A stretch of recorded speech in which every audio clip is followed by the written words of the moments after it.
साधो मित्र, तुम्हारी विजय निश्चित है।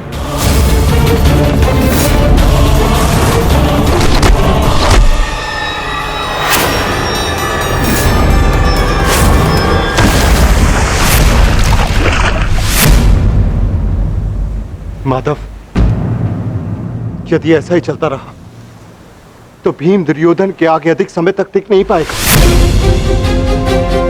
ये द्वंद्व पूर्ण रूप से दुर्योधन के पक्ष में है।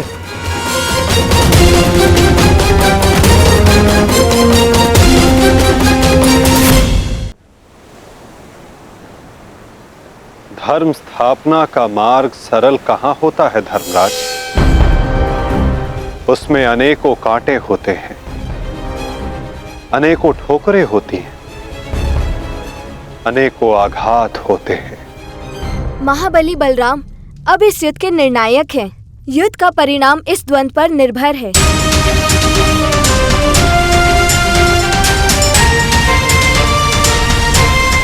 माधव, आप क्या यूं ही देखते रहेंगे?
पराजय तो तेरी निश्चित है भीम।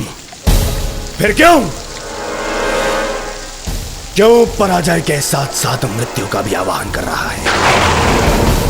टेक दे, मेरे समक्ष अपने घुटने टेक दे, अन्यथा आज तेरा जीवन मृत्यु के समक्ष घुटने टेक देगा। जब मेरे ज्येष्ठ कर्ण ने मरते समय अपना धर्म नहीं छोड़ा तो उनका यह अनुज कैसे छोड़ सकता है? अब यह युद्ध हम में से किसी एक के मृत्यु के पश्चात ही समाप्त होगा। नहीं, वो तेरा ज्येष्ठ नहीं था, कोई संबंध नहीं था तुम्हारे साथ में उसका, क्योंकि कोई अनुज अपने देश की इस तरह मृत्यु नहीं करता, वो भी छल से। वो केवल मेरा था, मेरा मित्र था वो। तुम्हारा उसके साथ में कोई संबंध नहीं था कोई संबंध।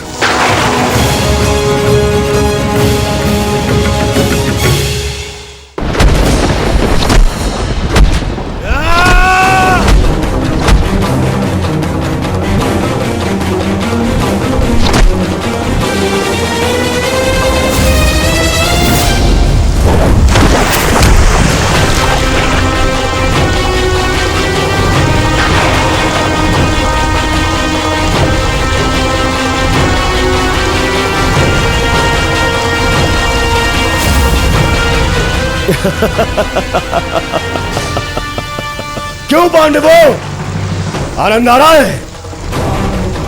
अपने अनुज को ऐसे देखकर आनंद आ रहा है?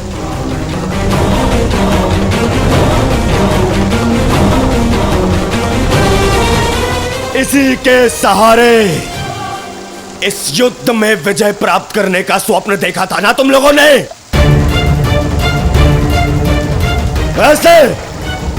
ऐसा दिलाएगा ये तुम्हें विजय? हाँ, देखो कैसे निरी लाचार धरती की गोद में धंसा हुआ है ये।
भ्राता भीम उठिए।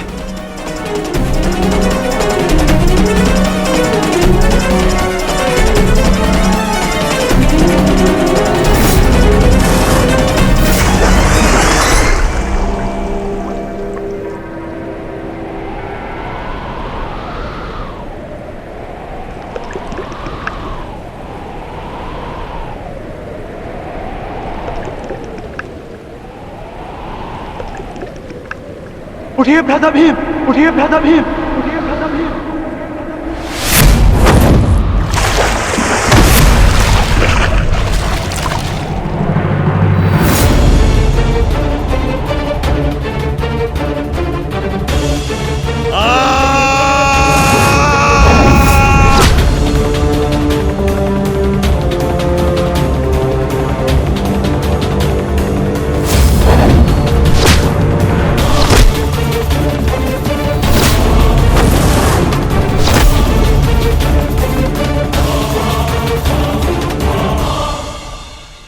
प्रतिज्ञा ली थी ना तुमने कि तुम मेरी जंगा तोड़ेगा। आज मैं प्रतिज्ञा लेता हूं, तुझे मारने के पश्चात, उन पांडवों का वध करने के पश्चात, उस 5 पतियों वाली पांचाली का पूरे कुरु सभा के बीच फिर से वस्त्र हरण करूंगा और अपनी इसी जंगा पर बिठाऊंगा।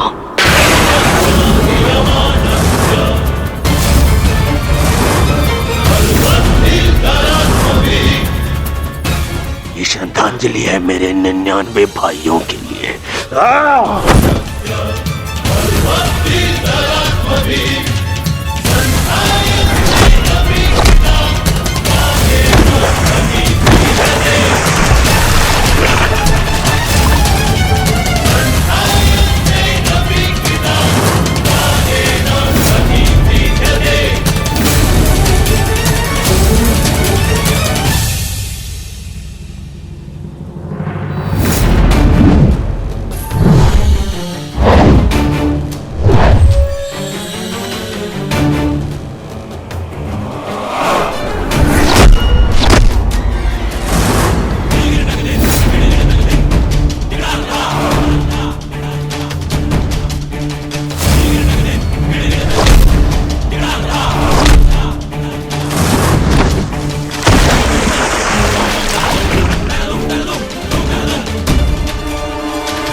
प्रहार करो इस पर।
ये हो क्या रहा है?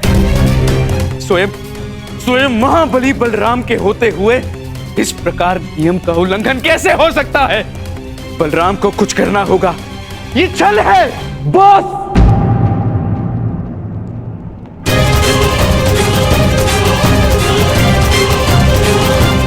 नियम भंग हुआ है।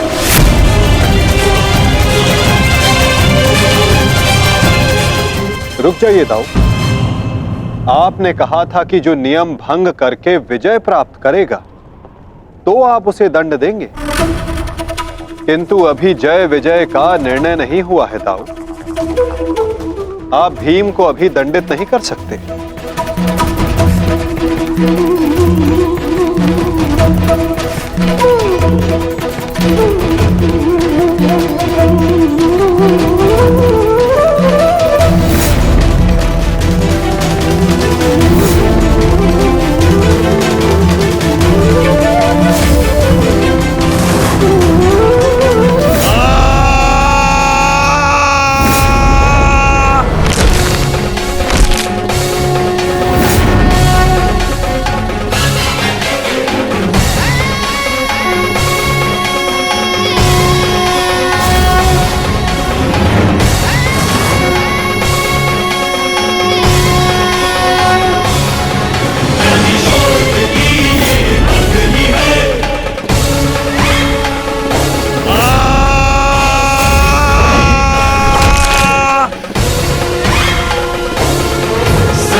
अंत हो गया, अधर्म का अंत हो गया।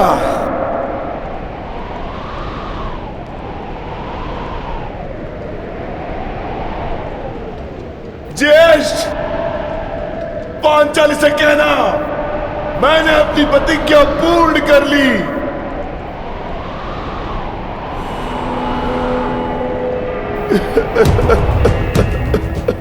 मैंने अपनी प्रतिज्ञा पूर्ण कर ली, पूर्ण कर ली, पूर्ण कर ली।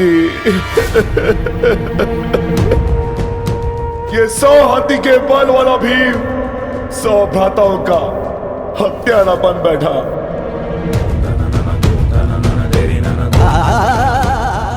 आज ये देवपुत्र अपने भ्राताओं का रक्त पीने वाला राक्षस बन बैठा।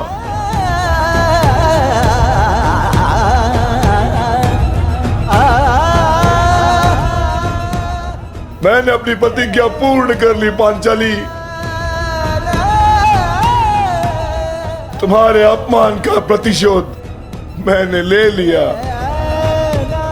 इस महायुद्ध में, इस महाभारत में मैं विजयी हो गया।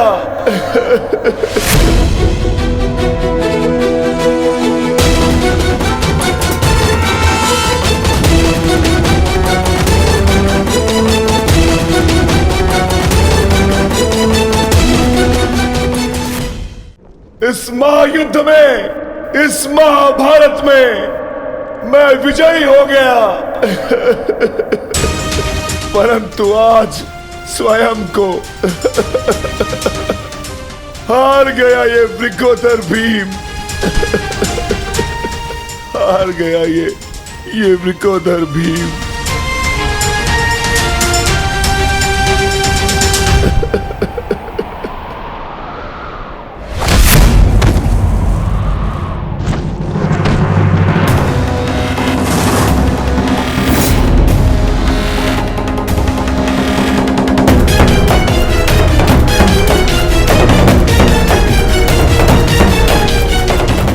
मैंने कहा था ना भीम, यदि किसी ने नियम तोड़कर विजय पाई तो मैं स्वयं उसके प्राण हर लूंगा।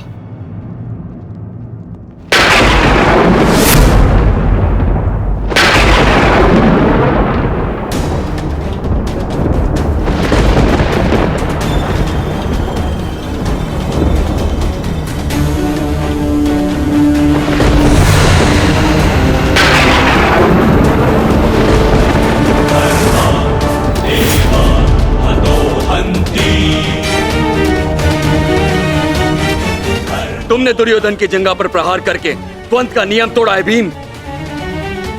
अब मैं तुम्हें जीवित नहीं छोड़ूंगा। धर्म स्थापना के लिए यह आवश्यक था और मेरी प्रतिज्ञा पूर्ण होने के लिए भी। माधव ने मुझे मार्ग दिखाया, परंतु यदि माधव के ज्येष्ठ मुझे यम के मार्ग पर भेजना चाहते हैं तो मैं उसके लिए भी सच्चा हूं। श्री बलराम। हाँ बलराम, अंत कर दो इस दुष्ट का। ये हत्यारा है। इसने मेरे 100 पुत्रों की निर्दयता से हत्या की है। जिन पांडवों ने मेरे वंश के वृक्ष की जड़ों को काटा है, काट डालो उनके वंश के वृक्षों को। ये क्या अनर्थ हो गया महादेव। आपके दिए गए वरदान के पश्चात भी ये माता अपने पुत्र, अपने दुर्योधन को उस कृष्णा के छल से नहीं बचा पाए। ये कैसा न्याय है आपका। इसने 100 पुत्रों के गर्वित पिता को पुत्रहीन कर दिया। इसने एक अंधे के सभी स्वप्नों को अंधकार में डाल दिया।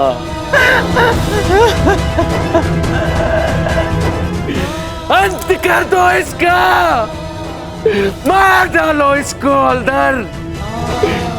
यदि मुझे कोई तर्पण करने वाला जीवित नहीं, तो इनका तर्पण करने वाला भी शेष नहीं होना चाहिए।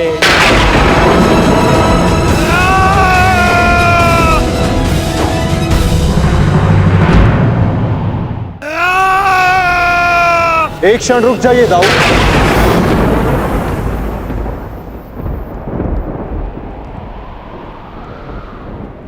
नहीं कान्हा, अब मत रोकना मुझे। अब मैं बंधित नहीं हूं। मैं अधर्म को तो नहीं रोक पाया, परंतु अधर्मी का नाश अवश्य करूंगा।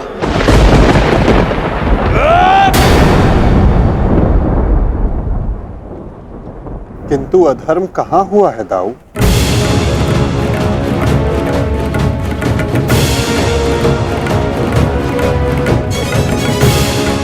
भीम ने नियम भंग करते हुए दुर्योधन की जंघा पर प्रहार किया। क्या यह धर्म नहीं? तुमने स्वयं अपनी आंखों से देखा है कान्हा, फिर भी तुम मुझसे प्रश्न कर रहे हो?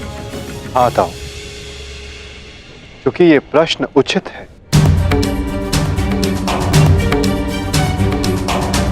माना कि गदा युद्ध में कमर से नीचे प्रहार करना गदा युद्ध के नियमों के विरुद्ध है, परंतु गदा युद्ध तो तभी समाप्त हो गया था दाऊ, जब दुर्योधन ने भीम के हाथों से गदा गिरा दिया था। किंतु उसके पश्चात क्रोध के कारण दुर्योधन निहत्थे भीम पर निरंतर गदा से प्रहार करते रहे। क्या यह उचित था दाऊ?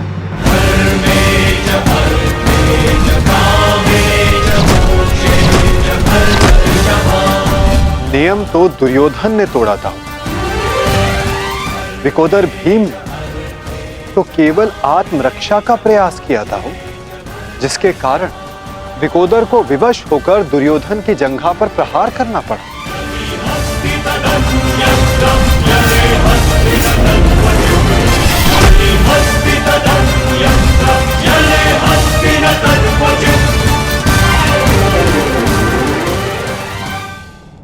और दाऊ, स्मरण रहे, नियमों को भंग करना तो दुर्योधन ने प्रारंभ किया। दाऊ, जब दो योद्धा आपस में युद्ध करते हैं तो वो एक दूसरे को उकसाते हैं, किंतु किसी की कुल वधू का मान मध्य में लाना और उसका अपमान करना क्षमा योग्य नहीं होता है दाऊ। आप क्या चाहते थे दाऊ? कि दुर्योधन इस युद्ध में विजयी हो जाए और पांचाली को अपनी जंघा पर बैठा।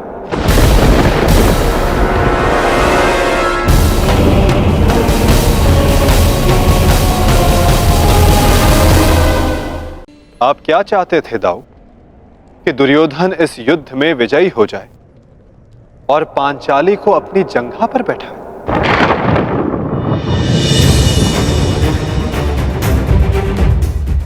क्या ये नियम होता? क्या ये धर्म होता दाऊ?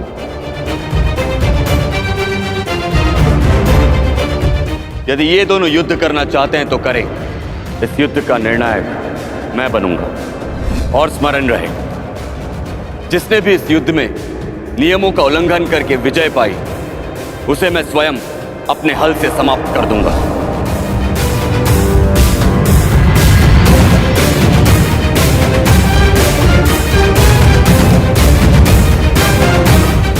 जो हुआ था वही नियति थी और वही धर्म के हित में की गई नीति था। और यदि फिर भी आपको ऐसा लगता है कि इस द्वंद्व में आपके समक्ष अधर्म हुआ है, तो उस सारे अधर्म की जड़ मैं हूं।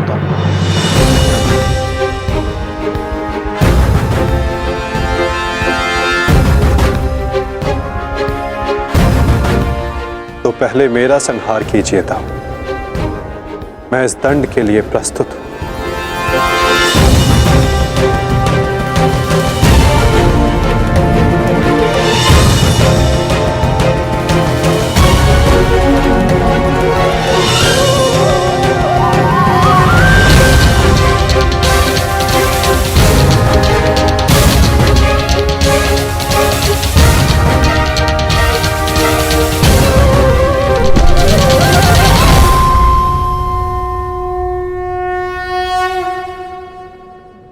तुमने मुझे निरुत्तर कर दिया कान्हा।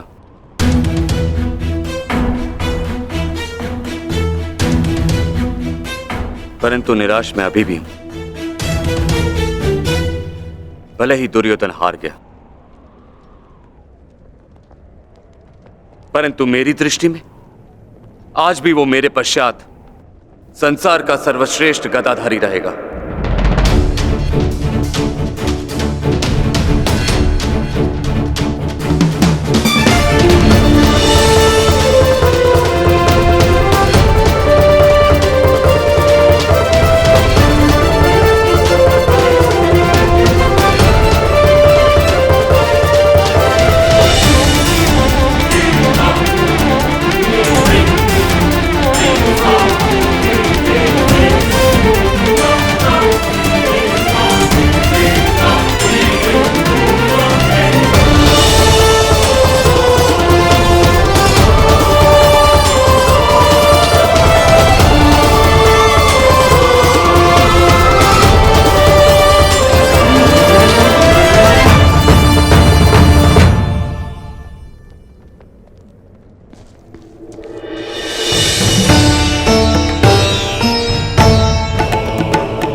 दुर्योधन के अंत के साथ साथ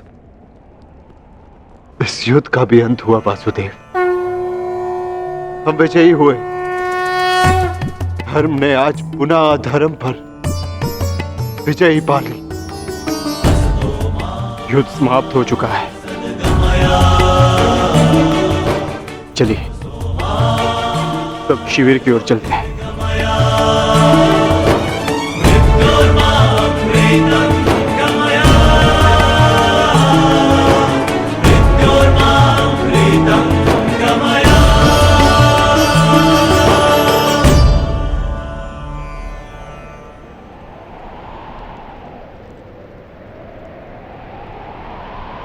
युद्ध अभी शेष है धर्मराज।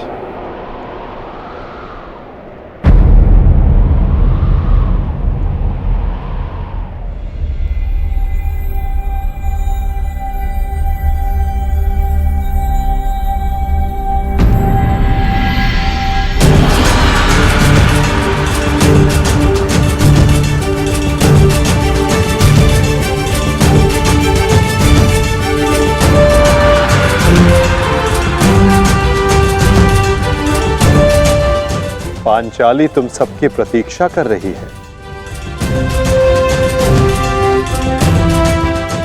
जाओ।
मैंने अपनी प्रतिज्ञा पूर्ण की पांचाली। वचन के अनुसार मैंने 100 कौरवों का वध कर दिया।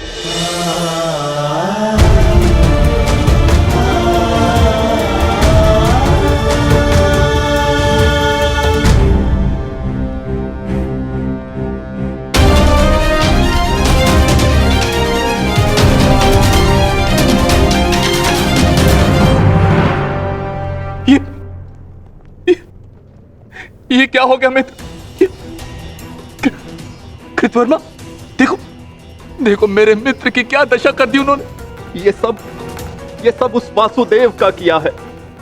यादव हूं, परंतु गर्व है कि कौरवों के लिए लड़ा। और आज वासुदेव ने छल से दुर्योधन की जैसे छल से अंगराज करण का वध करवाया वासुदेव ने, और आज मित्र उठो मित्र, हमें युद्ध जीतना है मित्र, हमें युद्ध जीतना, हमें पिताश्री और मित्र कर्ण की मृत्यु का प्रतिशोध लेना है मित्र। उठ जाओ मित्र, उठ जाओ मित्र, तुम मुझे छोड़ के नहीं जा सकते मित्र। उठो मित्र, मित्र उठो, उठो।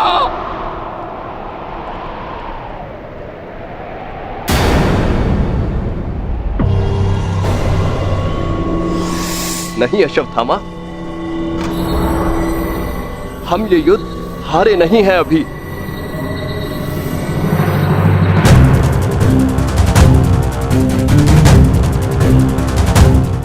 मित्र, मित्र तुम जीवित हो मित्र। साथ ही युद्ध अभिशेष, ये युद्ध अभिशेष है मित्र। हमें युद्ध जीतना है मित्र, हमें युद्ध जीतना है। उठो, उठो मित्र, उठो, हमें युद्ध समाप्त करना है मित्र। उठो, हम युद्ध जीतेंगे मित्र। उठो मित्र। नहीं अश्वत्थामा, मैं हिल भी नहीं सकता। मेरा पूरा शरीर निष्क्रिय हो गया है। नहीं मित्र, मित्र ऐसा मत कहो मित्र, तुम सब कुछ कर सकते हो मित्र। और तुम्हारा ये मित्र अश्वत्थामा, ये भी सब कुछ कर सकता है मित्र, सब कुछ कर सकता है। मुझे सौगंध है अपने पिता की, आपकी और मित्र कर्ण की मित्रता, मैं पांडवों से प्रतिशोध अवश्य लूंगा मित्र, अवश्य लूंगा। मुझे आज्ञा दीजिए, मैं पांचों पांडवों के शीश आपके समक्ष प्रस्तुत करूंगा मित्र। मुझे एक अवसर दीजिए, मेरा अभिषेक कीजिए मित्र। अब मैं ही आपकी सेना और मैं ही आपका सेनापति मित्र, मैं ही आपका सेनापति।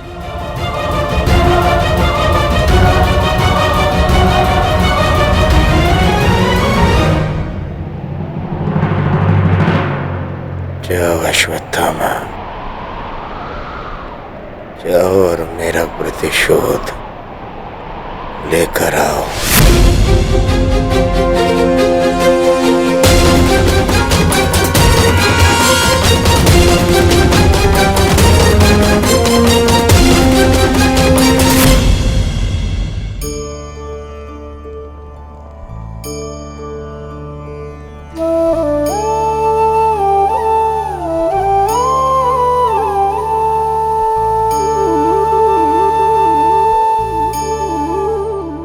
अब समय आ गया है सखी, तुम्हारे पतियों ने अपनी प्रतिज्ञाएं पूर्ण की।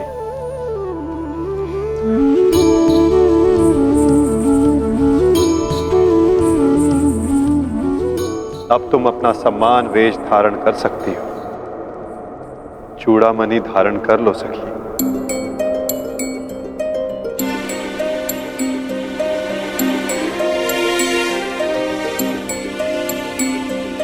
कुमारी चापि पांचाली वेदी मध्यात् समुत्थिता सुभागा दर्शनीयाङ्गी स्वसीताय तलोचना।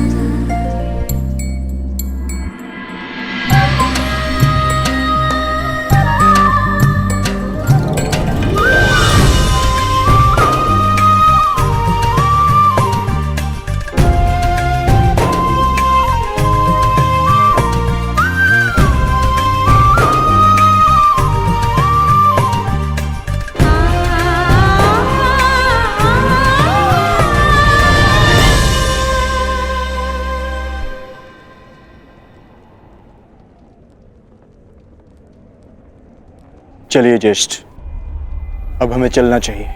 नहीं अर्जुन, ये राहुकाल का समय है, कल प्रातःकाल में प्रस्थान करेंगे। कृतवर्मा, हमें इसे संभव बनाना होगा। हमें ये युद्ध जीतना ही होगा।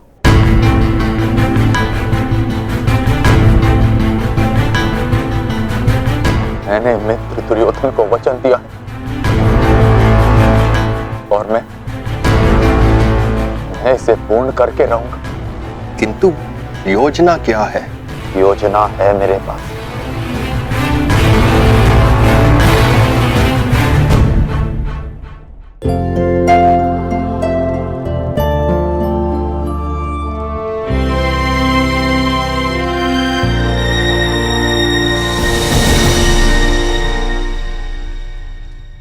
अंततः 18 दिन के पश्चात ये महासंहार समाप्त हुआ।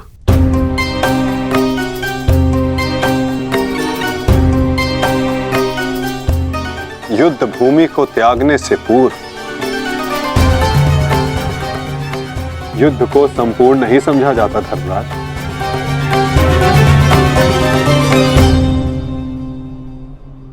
कल प्रातः काल तक प्रतीक्षा करो।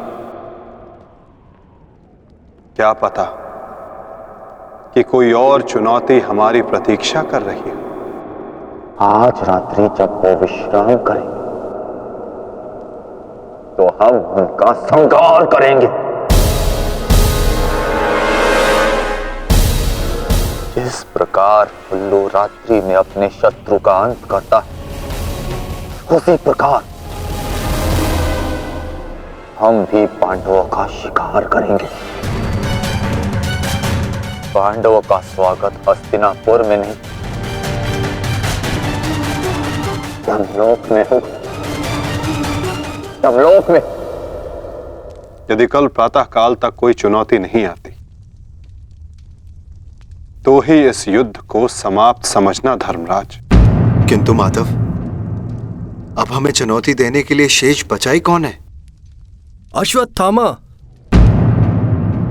क्या हम अनीति पूर्वक पांडवों का वध करेंगे? इस महाभारत में नीति अब शेष ही कहां है? क्या मेरे पिता का वध नीति से हुआ? क्या महामहिम भीष्म का संहार नीति पूर्वक था? क्या कर्ण का वध नीति का था? यहां तक कि मित्र दुर्योधन को भी नीति से परास्त किया गया। तो तुम किस नीति की आशा लगाए बैठे हो कृतवर्मा? इस युद्ध में नीति और अनीति का कोई महत्व नहीं।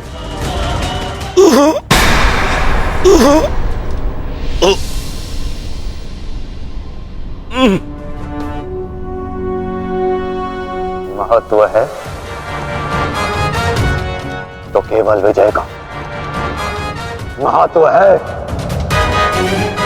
तो केवल प्रतिशोध का।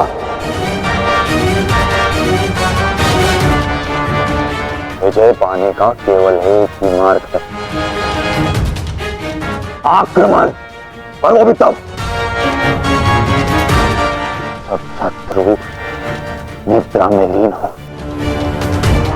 अपने शस्त्र के साथ सज्ज रहो कृतवर्मा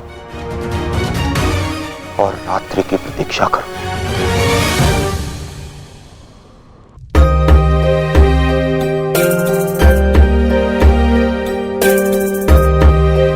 इस युद्ध में तुम सबके योगदान से हम गर्वित हैं पुत्र।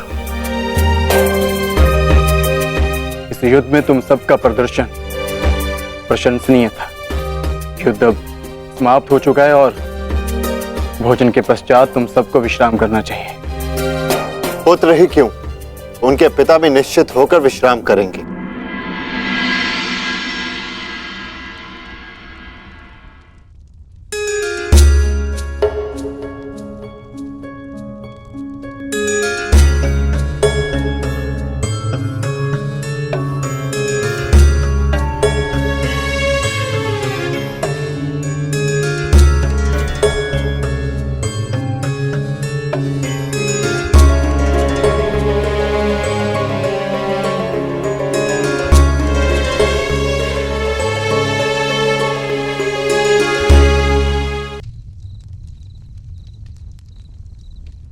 क्या हुआ माधव?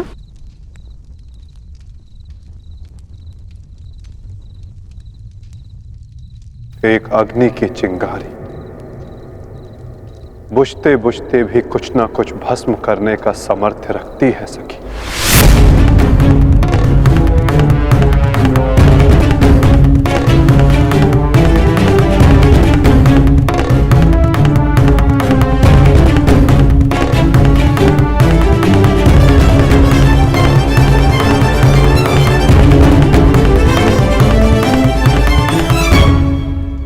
ये माधव क्या कह रहे थे? क्या कोई अनहोनी घटित होने वाली है?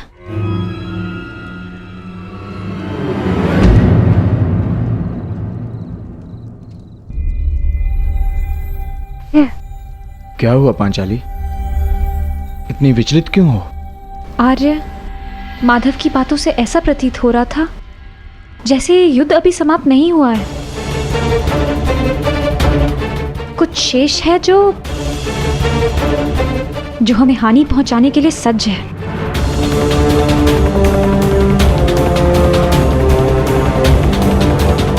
माधव की कोई भी बात कभी भी निरर्थक नहीं होती।